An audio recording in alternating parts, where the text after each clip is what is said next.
Raz, I'm back, and I've got a surprise for you. Raz, gassy! Why, melt my molecules! I didn't even know you were alive! It's good to see you, my friend! Navarro Jean, you remember me? Of course! So it seems you remember everything.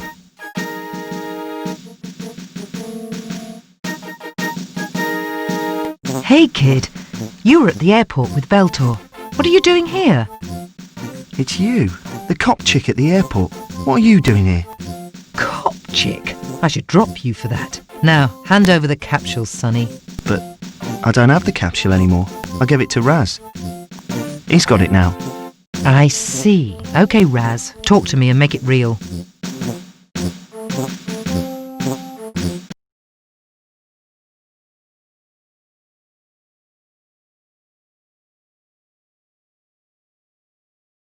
Sir, the ITP air attack on Navarro Jean was a complete failure. I'm not surprised. Lawson always said the ITP was incapable of doing anything right on their own. And what about the boy? Do you have any information on his whereabouts? No, sir. We haven't found him yet, but we've got teams out searching every part of the city and surrounding areas. You know I sense that boy's a threat to us. I want him found before the capsule gets into the wrong hands. Yes, sir.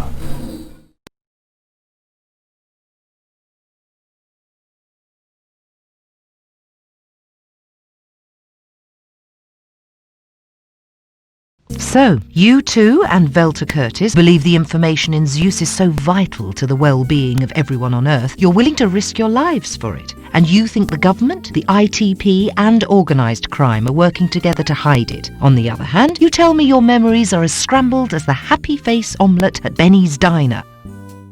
I told you, our memories are coming back. And besides, why should I believe we can trust you? You'll have to ask your pal Raz. She's red hot, isn't she, Navarro? Don't worry, I trust her. You think she's hot, so we're supposed to trust her? Look, despite what Dr. Love here just said, I want to get to the bottom of this as much as you do. I've suspected foul play at ITP for a while now. It's my duty to flush it out. I'm with you all the way. That's the truth, Navarro. The truth? Huh. Well, the truth packaged in just the right length skirt. You never change, Raz, Cassie. Now that we're one big happy family, tell me more about your work together. Well, we worked together, in a way. We were all experts in specialised areas, but we were never told what the other teams were doing. It was top secret stuff. We couldn't discuss our work with anyone. And it was on this project that you both met Dr. Veltor Curtis. You guys were teammates. Yeah, that was 20 years ago. My expertise is in genetics. Navarro's is in anti-gravity and Veltor's is in particle physics. The study of the atoms that make up all matter in the physical world. We all knew each other by reputation, and we were excited about working on an important top-secret government project together. But after one meeting which only lasted a few minutes, we were separated. We received no explanations, just orders. There will be no communication between each other at all. It was strictly forbidden. Then soon after that, we were all shipped out to separate labs. I was sent to Lystera, Navarro to Mitterrand and Veltor to Gozan. I know those names, those labs. They were all destroyed by a saboteur. I remember reading about the case. The perp was never caught, but no one was supposed to have survived those bombings. That's what the public was told. The saboteur was the government itself. We were all supposed to be dead. Right before the accident took place, we were all forcibly subjected to a memory-absorbing machine, but something went wrong.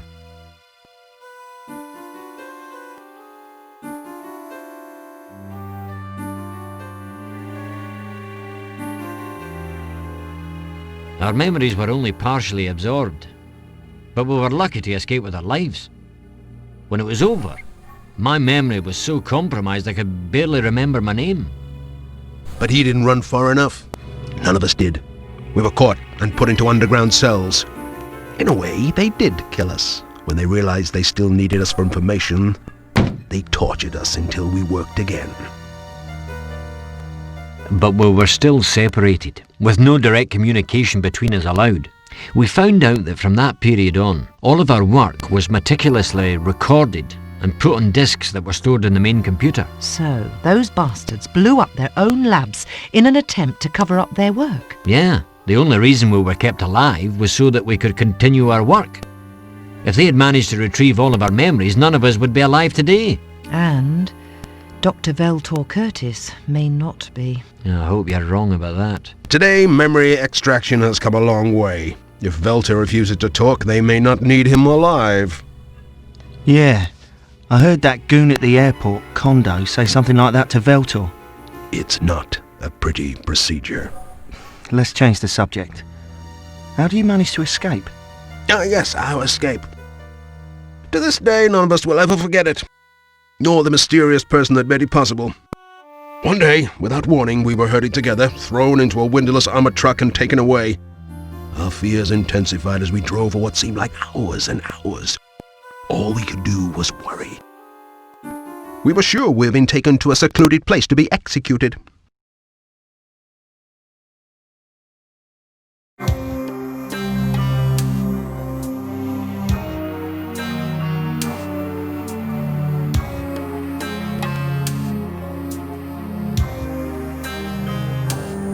Our memories were so scrambled at that point that we didn't have enough information about each other to formulate anything more than a rudimentary plan, assuming that we could escape. But as we drove on, the prospect of that escape seemed less and less possible. We were so beaten psychologically that we had just about given up hope of ever getting away. And then the truck suddenly stopped. We got to our feet in anticipation of the guards coming for us, but they never did. And then we heard a series of gunshots. This frightened us even more, and then the truck door slowly opened, and we were shocked to see not the guards coming for us, but a young boy standing there, alone, waving us out. A young boy? Yes, he stood there and beckoned to us. We cautiously got out of the truck and stared at him. When he spoke, we knew there was something very special about him. He freed us, and then asked if in return we'd promise to search for the parallax key. And then he was gone.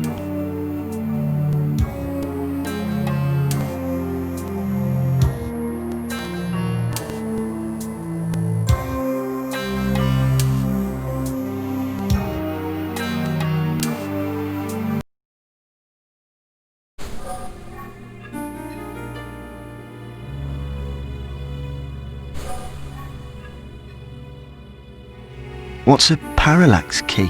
Doesn't parallax mean another viewpoint? That's basically correct, yes. But to this day, I still don't understand what he wanted us to do. We all thought about a key, or solution to some problem that we hadn't looked at from the right point of view.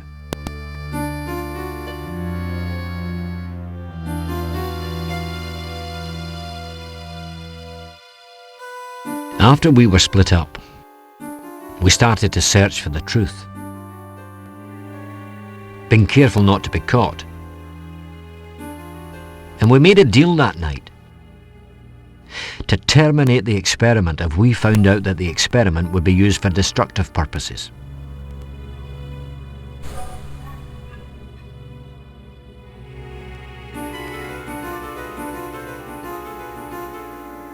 So, did any of you ever find out who the mysterious boy was, or where he came from? How old was the boy? I'm not sure. I guess he was about 14 or 15 years old. So, that boy would now be a middle-aged man, huh? Yes. That is, if he's alive. So, to this day, none of you remember any details about your work at the labs. No clear details.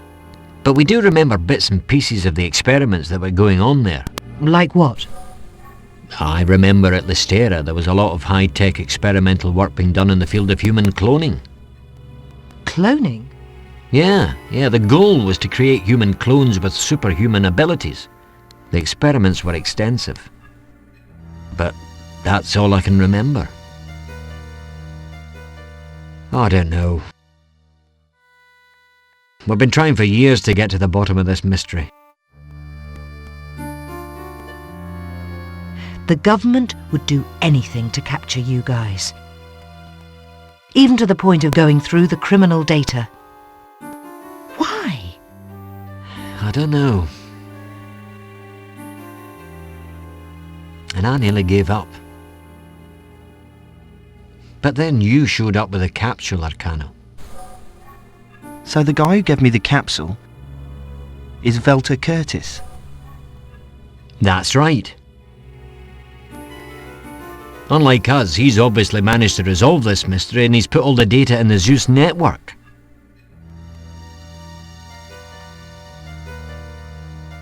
So that's why we've got to break into Pagoda. The only way to reach Zeus' network from here is to go through Pagoda. Veltor must have finally put it all together. That's what's hidden in Zeus. I'm coming with you to get it. Well, I wish you all the best of luck. Been nice working with you. I'm taking my 50,000 now and splitting for the junk blade tryouts. See you later, if you're alive. Acarno, wait. A deal's a deal, Raz. I'm out of here, coach. See ya.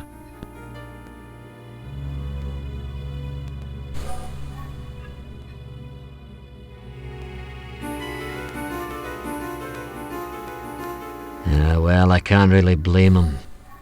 But we need at least 3 people to pull this thing off. And with my bad legs, I'm useless. You've got Chris and myself. But the third has got to be Acarno. Without his youth and strength, we don't have a chance. We've got to get him back. He's right.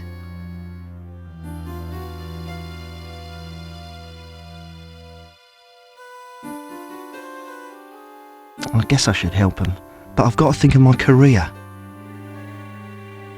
That night, after a very short wrestling match with his conscience, Acarno decided that his personal needs outweighed the needs of the many. But just like the others who thought that, something eventually sneaks up and bites you on the arse, and you realise that you too, somehow, may just be a part of the many.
Zeus Network.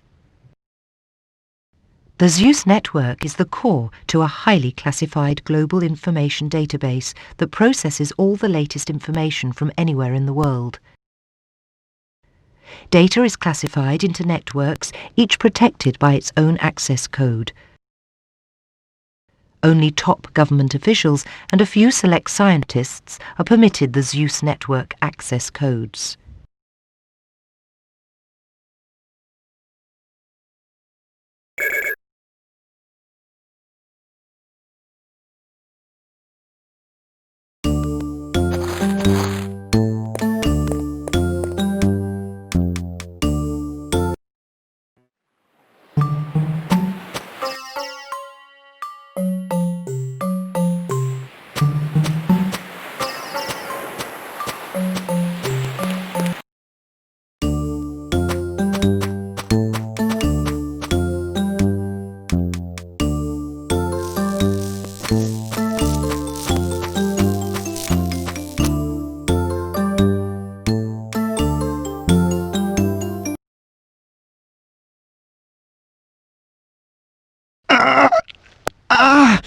Not again.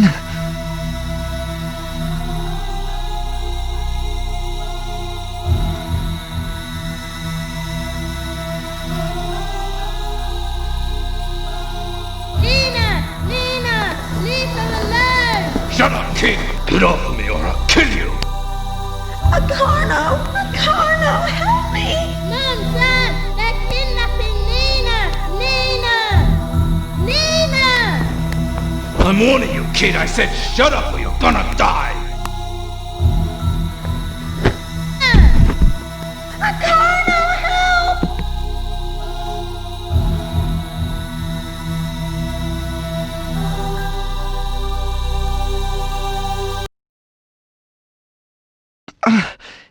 I can't get it out of my head.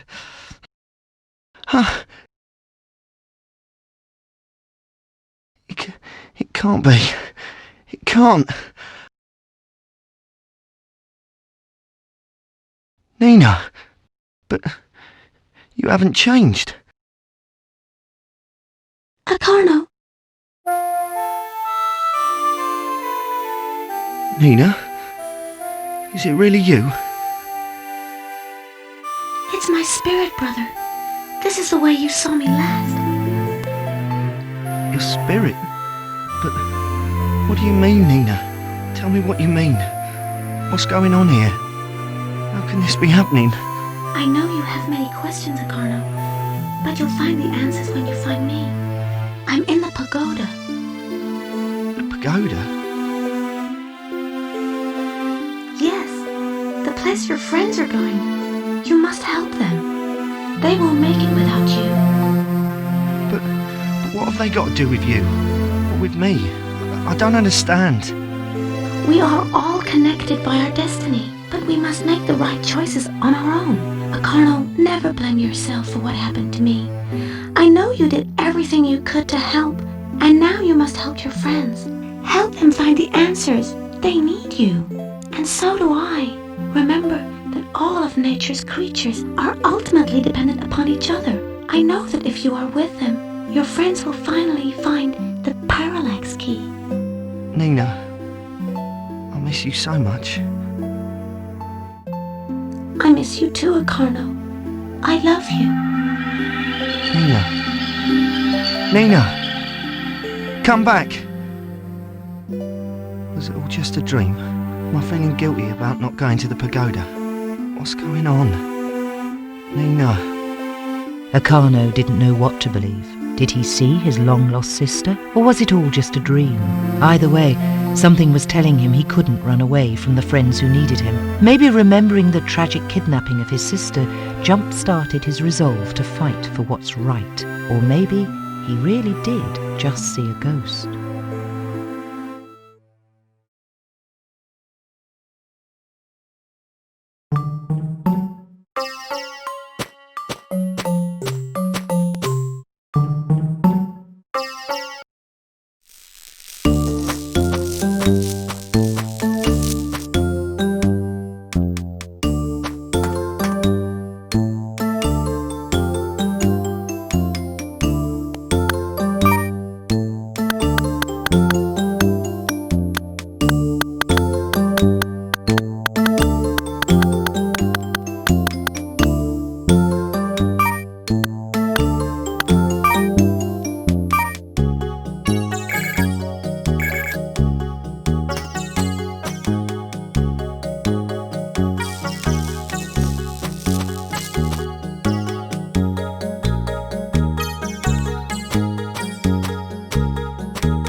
I've changed my mind. I'm in.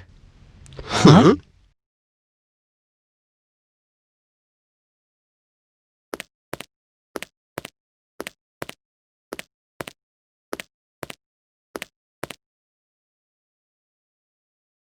All right, let's get down to business. I've made a holographic blueprint of the pagoda based on Navarro's maps.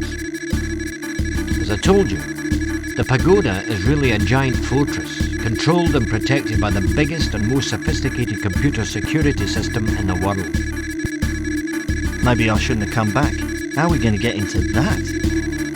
Anything locked can be unlocked. I learned that from a cat bug, my friend. No security system is perfect. This one's weakness is its size. Its size? That's right. The system is so big the main computer can't control all of its domain alone.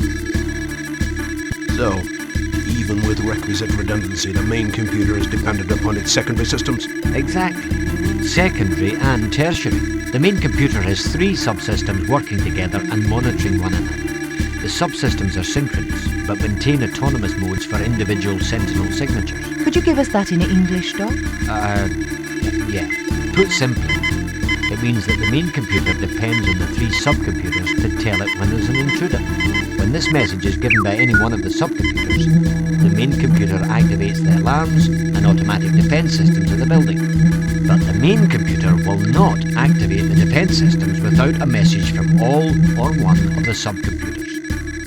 If we can stop the alert message from getting to the main computer, we're in! That's right. But since the 3 subsystem computers police each other, we have to shut them all down at exactly the same time. It's going to take teamwork. Now I know why you needed 3 healthy bodies to make this break impossible. I just hope you 2 youngsters can keep up with me. Let's hope so, my friend. When you get to the pagoda, you'll each move to one of the 3 surveillance points. Because of the triangular subsystem configuration, they've nicknamed the setup Bermuda. Let's hope we don't disappear in it. When you've managed to shut down all of the 3 subsystems simultaneously, you should be able to get into the main computer room by using the central elevator. Acarno, Chris, I'm counting on you. We're all counting on you. Don't worry. We're gonna make it. We have to make it. Navarro's right. I believe in you. Go get your gear and we'll meet back here at 12.